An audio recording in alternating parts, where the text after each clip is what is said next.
এবার দলীয় কাউন্সিলরদেরই নিশানা করলেন মদন মিত্র। কোনো কাউন্সিলর যদি আপনাদের চাকর ভাবে পাত্তা দেবেন না, সরাসরি আমার সঙ্গে যোগাযোগ করুন। বাড়িতে বসেছিল, আপনার আশীর্বাদে কাউন্সিলর হয়েছে। তৃণমূলের পোশাক খুলে নিলে খেতে পাবে না, এটা মমতাকে বলবেন আমি বলেছি। কাউন্সিলরদের পরোয়া করবেন না, বেলঘড়িয়ার একটি অনুষ্ঠানে মন্তব্য তৃণমূল বিধায়ক মদন মিত্রের। কোন কাউন্সিলর যদি মনে করেন আপনাদের মূল্য বিচার করে, আপনাদের চাকর বাকর মনে করে, আপনাদের কি হলো পরোয়া করে না, সেই সব কাউন্সিলরকে পাত্তা দেওয়ার কোনো কারণ নেই। ডাইরেক্ট আমার সঙ্গে যোগাযোগ করুন, আমি কাউন্সিলরদের কাজ আপনার সঙ্গে করে দেবো।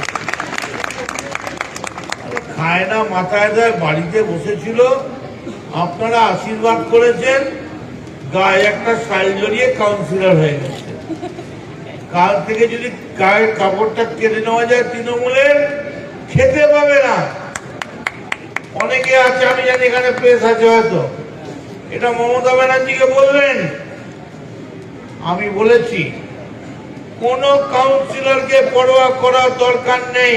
ছেলেকে ডাক্তার ইঞ্জিনিয়ার বানান, কিন্তু ভালো হিন্দুও বানান। ধর্ম রক্ষার জন্য বাড়িতে ধারালো অস্ত্র রাখুন। আমাদের ওপর আক্রমণ হলে আত্মরক্ষার অধিকার তো রয়েছে। দিদির পুলিশ বাঁচাবে না, কারণ এটা ফিরহাদ সিদ্দিকুল্লাহদের পুলিশ। হুগলির একটি অনুষ্ঠানে মন্তব্য সুকান্ত মজুমদারের।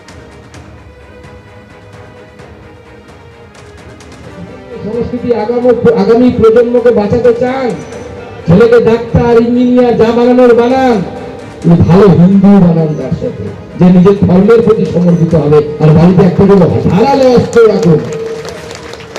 আপনার ছেলে যদি ধর্ম সংস্কৃতি রক্ষা করতে না পারে, সে ডাক্তার হোক, অফিসার হোক, যাই হোক, ফুটে যাবে, 2 পয়সা দাম থাকবে না, তার উদ্বাস্তু হয়ে অন্য কোথাও চলে যেতে হবে।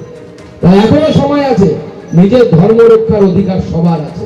তাই ধর্ম রক্ষার জন্য সকলে একত্রিত হন। যেখানে যেখানে সম্ভব হবে, ছোট মাপের হোক, এই ধরনের মন্দির তৈরি করুন, বজরংবলীর মন্দির তৈরি করুন। আমরা কাউকে আক্রমণ করতে যাবো না, হিন্দু সমাজ কোথাও কোনো আক্রমণ করতে যায় না, কিন্তু আক্রমণ হলে নিজের আত্মরক্ষার অধিকার তো আছে আমাদের। বাঁচতে তো হবে আপনাকে, পুলিশ আসা পর্যন্ত তো বাঁচতে হবে। নরেন্দ্র মোদী বিএসএফ নামাবে, অমিত শাহ নামাবে, সেই অবধি তো বাঁচতে হবে। ততক্ষণটা বাঁচাবে কে?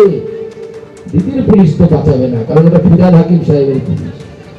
দিদির পুলিশ তো বাঁচাবে না, কারণ ওটা সিদ্দিকুল্লাহ চৌধুরীর পুলিশ। দিদির পুলিশ তো বাঁচাবে না, ওটা শেখ শাহজাহানের পুলিশ, শওকত মোল্লার পুলিশ।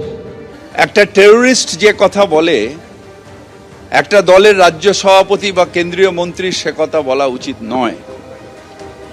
দ্বিতীয়ত হচ্ছে, হিন্দু না ওরা মুসলমান, এর জিজ্ঞাসা কয়জন?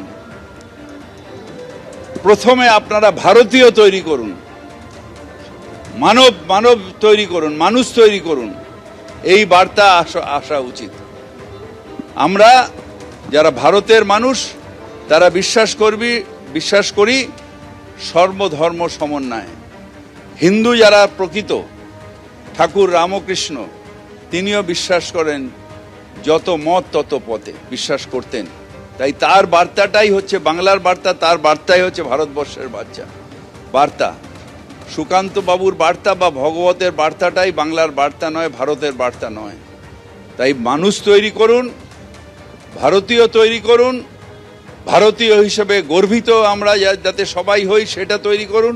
দেখুন, ববি হাকিম সাহেবের কথা যদি আমি ধরি, তাহলে তো হিন্দু সব দেবদেবীর হাতে তো ধারালো অস্ত্র থাকে। তাহলে কি উনি বলতে চাইছেন হিন্দু সমস্ত দেবদেবীরা জঙ্গি? যদি অস্ত্র রাখা জঙ্গি হয় বাঙালি হিন্দুদের, আমি প্রশ্ন করতে চাই, মহরমের যে অস্ত্রগুলো আসে ওগুলো কি জঙ্গি নয়? ওগুলো কি কিউট অস্ত্র? তো ফিরহাদ সাহেব বলতে পারবেন যে কি মহরমের অস্ত্র নিয়ে আসা হবে না? তার মুসলিম সম্প্রদায় যদি তার বাড়িতে অস্ত্র রাখতে পারে, মহরমে নিয়ে গিয়ে তরোয়াল ঘোরাতে পারে, হিন্দুরা ঘোরালে দোষ কোথায়?